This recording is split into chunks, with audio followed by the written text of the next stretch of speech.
A ação humana tem forte impacto sobre o meio ambiente, principalmente a partir do desenvolvimento das sociedades industriais. Alguns cientistas têm utilizado a expressão antropoceno para se referir ao período atual, cujos impactos do ser humano no meio ambiente aumentaram muito, tanto na intensidade, na extensão, como nas consequências.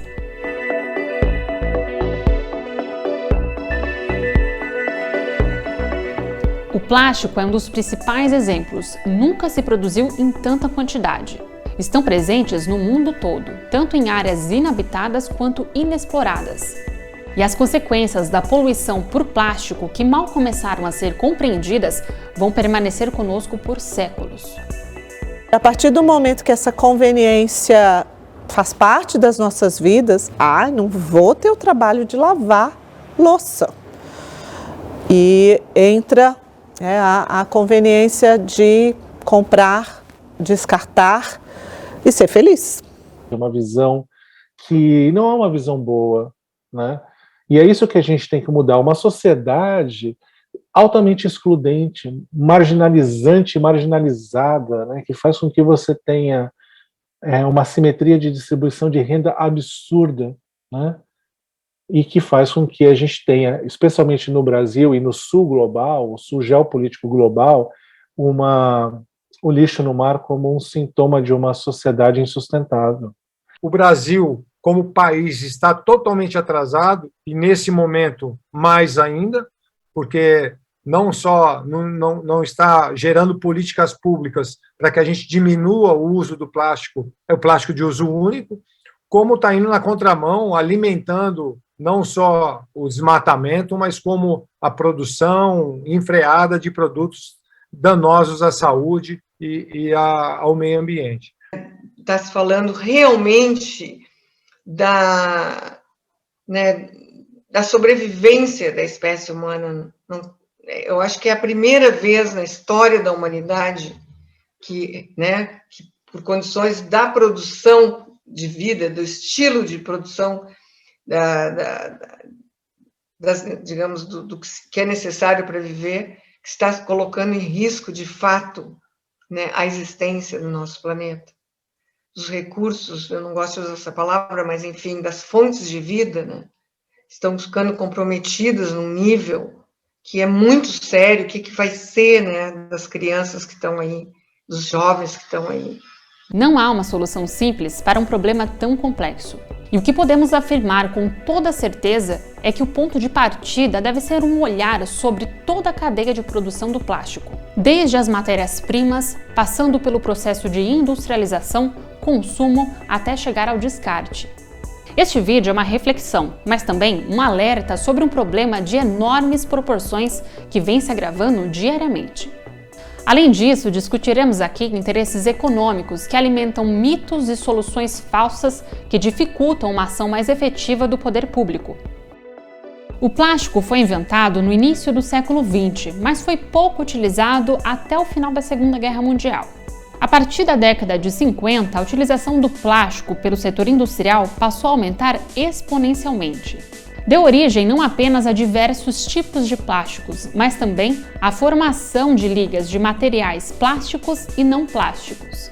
É a chamada grande aceleração da produção industrial mundial. Esse gráfico é muito interessante porque ele nos mostra um ponto de inflexão por volta dos anos 50, quando se consolidou a indústria do plástico, O plástico é uma invenção do início dos anos 40, e já em 1950 já mostrava um incrível aproveitamento em vários segmentos industriais. E exatamente na década de 1950 há uma projeção, um crescimento exponencial do uso do plástico em vários setores. A gente tem no planeta uma grande tendência a se perder espécies, por meio de um processo chamado extinção. Espécies que sequer a gente conheceu, conhecidas pela ciência. Isso se dá em função de uma série de processos que estão totalmente, fortemente associados à nossa atividade, à atividade humana no planeta. Essa nossa atuação, na medida em que a gente passou né, de 7 bilhões de habitantes no planeta, isso ganhou uma outra escala. Na medida em que o tempo passou, determinados sinais dessa atividade humana passaram a ser registrados na rocha sedimentar, que, por exemplo, a gente tem informação no fundo do oceano. Então, nós temos registros ali da queima de produtos fósseis, que acaba gerando partículas que ficam aprisionadas nesse sedimento e viram rocha. Nós já temos indícios de plástico, de materiais radioativos. Então, tem vários tipos de atividade humana que vêm mostrando, né, vêm sendo registradas na rocha, no registro geológico já, né, pensando que a gente passou 200 e poucos anos da Revolução Industrial, a gente tem isso fortemente e inequivocamente registrado, de forma que a gente pode dizer que na rocha, né, no registro geológico, a gente tem algo que marca esse período, e é por isso que se convencionou chamar esse período de uma era geológica, né, uma era geológica em que a gente tem a marca da atividade humana, do antropo, né, que seria o antropoceno. A propaganda, ela teve tem um avanço também muito significativo na segunda fase do século XX. Então, a partir dos anos 50, é onde a indústria, principalmente cinematográfica e da publicidade, se estabelece. E isso é um efeito em todos os segmentos de produção e consumo. Mas o plástico tem uma marcação especial, porque o plástico, neste momento, é vendido, é popularizado como o sinônimo de modernização, né, de vida moderna, de conveniência. Então, combina muito bem esse momento da indústria da propaganda com também a consolidação da indústria do plástico. O plástico é uma resina de origem fóssil e ele tem a indústria de base, né, do petróleo, e há várias ramificações dessa indústria extrativista. O plástico é um insumo, um produto importante hoje, como um produto significativo, né, de ganhos da indústria do petróleo. E cada vez mais há uma ampliação de substituição de materiais pelo plástico, porque é tido como um material barato, flexível, de bastante durabilidade e aplicabilidade. Há vários atores nessa cadeia e inúmeros tipos de plástico, para usos que vão desde usos médicos, laboratoriais, na saúde, na nossa rotina da vida cotidiana, roupas, enfim. Então, o plástico hoje, ele toma nossas vidas com múltiplos usos. E com isso também são milhares de atores, que vai da indústria têxtil, toda a cadeia, a indústria de utensílios domésticos, automóveis. Então, a gente pode dizer que praticamente todos os nossos bens de consumo, sejam eles duráveis ou de uso único, eles estão ou migrarão para o plástico. Então, há um investimento muito grande dessa indústria em desenvolver aplicações para o plástico. E isso foi feito ao longo dos últimos 60 anos.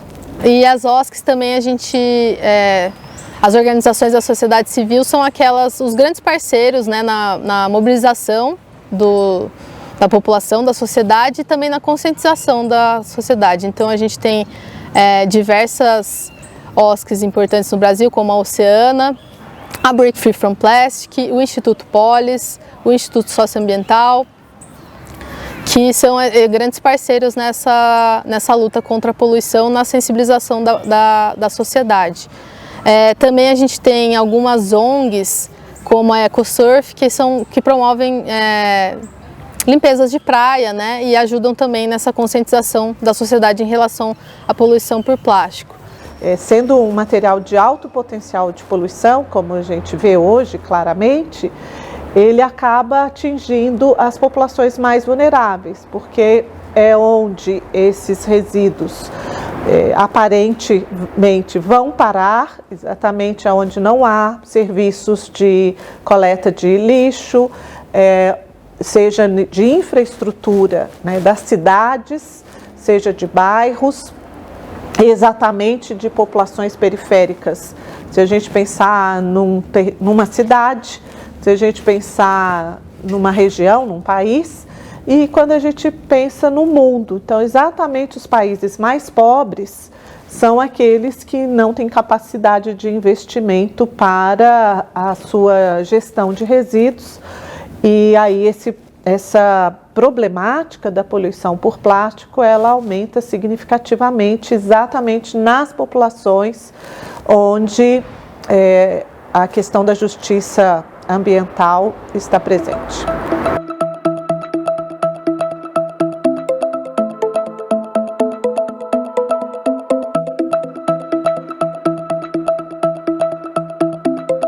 O plástico, ele se desdobra em muitos tipos de poluição.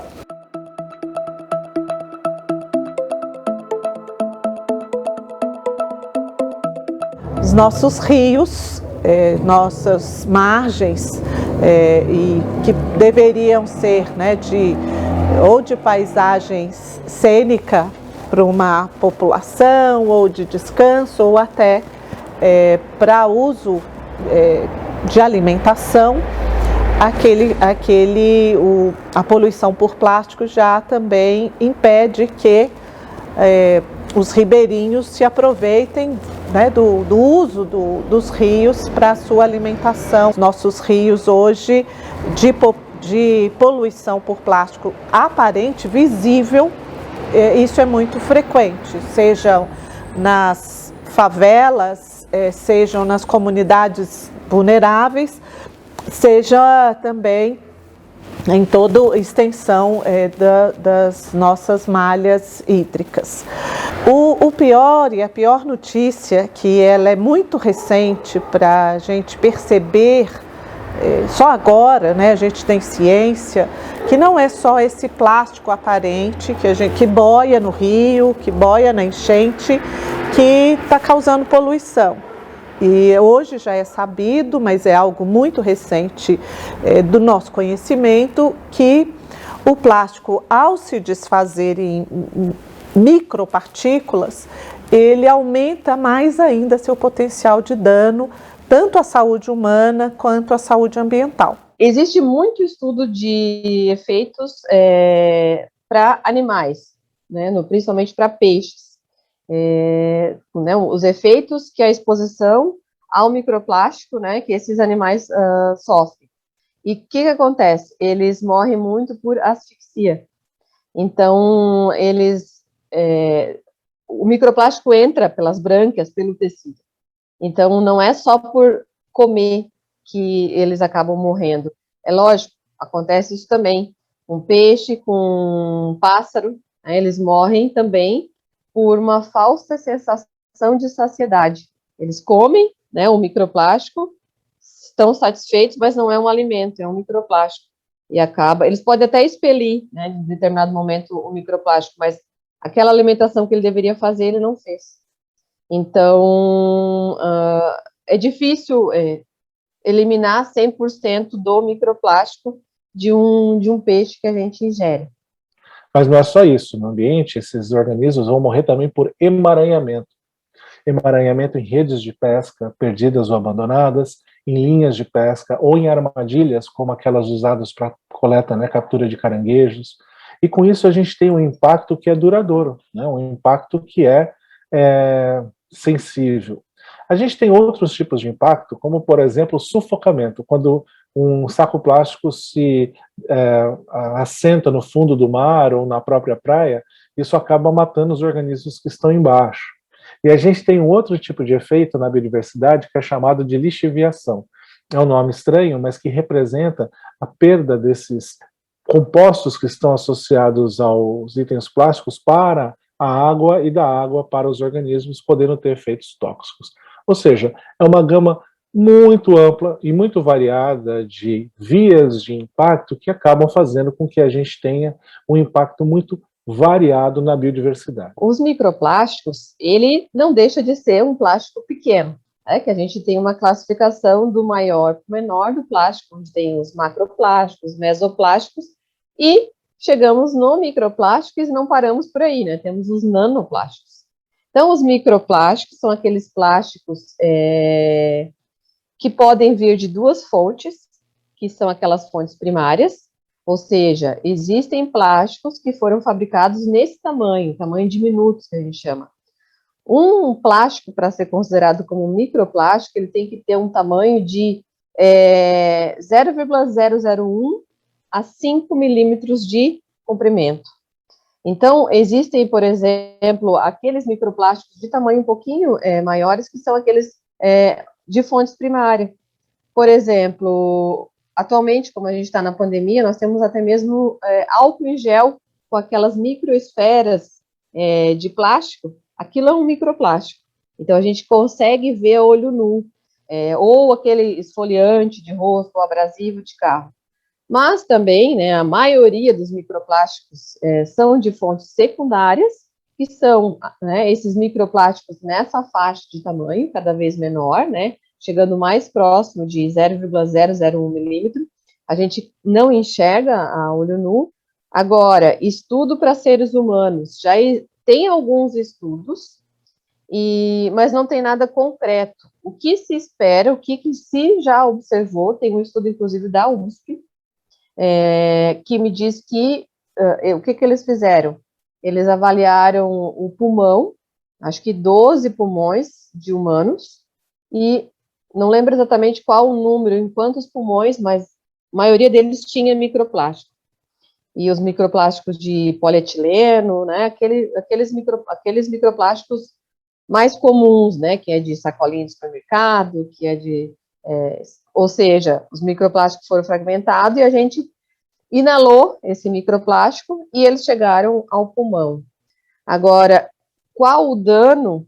Aí são só ainda especulações. Então, provavelmente, espera-se, né, que tenha um dano oxidativo, um provável câncer, né, principalmente porque existem esses aditivos incorporados na matriz polimérica, né, então, principalmente não só pelo plástico que está entrando, mas por tudo que ele traz junto com ele. Além disso, a gente tem impactos diretos e indiretos nas atividades econômicas. Por exemplo, a pesca. As redes que são usadas para se pescar no fundo do mar, por exemplo, as redes de arrasto de camarão, elas trazem muitos resíduos, porque é lá que os resíduos acabam se acumulando. E aí o pescador de camarão tem uns 5, 6 camarões e vários quilos de lixo que ele precisa tirar da rede, e ele precisa muitas vezes reparar a rede porque a rede foi danificada. Então isso traz um custo para o pescador em termos de tempo, em termos de dinheiro. Por outro lado, os pescadores têm um papel muito importante em trazer esse lixo de volta para a terra e destiná-lo de forma correta. Tanto é que está se pensando em muitos locais, inclusive no estado de São Paulo, a se criar um programa de pagamento pelo serviço ambiental de retirada desse resíduo do mar. Mas não para por aí, a gente tem impactos também nas embarcações pesqueiras ou outras embarcações pela colisão com itens grandes, como um container, que é um item grande, né, de lixo no mar, mas também, por exemplo, com os hélices que se prendem nas cordas, nos cabos, nas redes, e você tem embarcações que podem ficar à deriva simplesmente por conta disso. E, por fim, como um último exemplo, eu queria trazer o impacto do lixo no turismo. Foi feita uma estimativa para o litoral norte do Paraná, numa tese de doutorado orientada por mim, né, o Alan Paul Krellin era o aluno de doutorado. Ele estimou em torno de 8,5 milhões de dólares o prejuízo que o município teria se a quantidade de lixo aumentasse, simplesmente por dissuasão dos turistas para outras cidades do Paraná ou de outros estados, porque eles não iriam querer mais ir numa praia com tanto lixo chegando ali. Lixo que nem é gerado localmente, lixo que vem de outras regiões para lá por conta das correntes. Então, é um problema bastante amplo e a gente tem que entendê-lo para a gente poder entender o seu tamanho, né, e a responsabilidade que nós temos, todos nós, né, de solucioná-lo. Esse fenômeno que remete ao impacto do lixo sobre o turismo, sobre o uso das praias, isso é um fenômeno mundial e que vem acometendo o Brasil também. Isso ocorre em várias regiões do país, por várias razões diferentes. Vou dar 2 exemplos. Um é o pós-Réveillon nas praias do Rio de Janeiro. Então você tem uma geração imensa de resíduos pelos próprios usuários da praia, que usam a praia como uma praça. É um uso não necessariamente relacionado ao uso do mar. Então esse é um fenômeno muito claro, e isso vem acompanhado de um serviço de limpeza pública muito grande, que precisa ser feito imediatamente para que esse lixo não vá parar no mar, por conta do vento ou da água que sobe pela maré e leva o lixo embora.